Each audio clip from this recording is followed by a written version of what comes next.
Now that we've got our toolbar selected, we're going to talk a little bit about the SketchUp universe.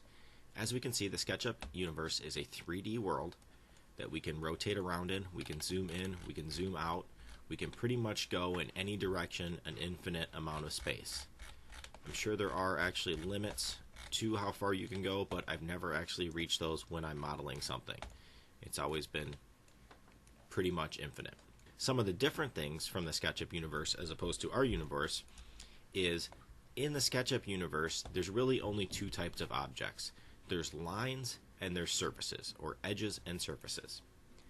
There is no button to draw a surface. We can only draw lines, and if those lines are all on the same plane, so they're all flat with each other, then it will complete a surface. So if I take the pencil tool here and I draw an edge, and then I draw another edge, and as long as all of these are in the same plane, when I click this last edge, it will draw a surface.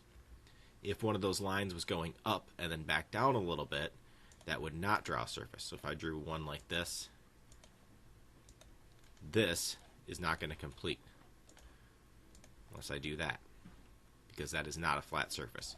So it will only complete a surface if the object that you draw is flat.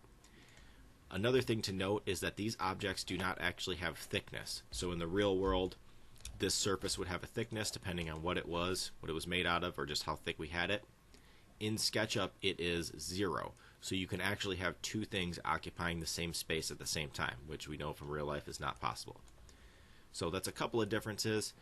Another challenge can come when you are trying to model things in 3D, but you're working on a 2D screen. So if we want to move something back, the computer doesn't necessarily know that we want to move it back. It might think that we're trying to move it up here somewhere. So there's a few strategies we can use to help us when we're maneuvering things about, but it is one of the challenges for working in a 3D world on a 2D screen. Alright, that is the basics on the SketchUp universe.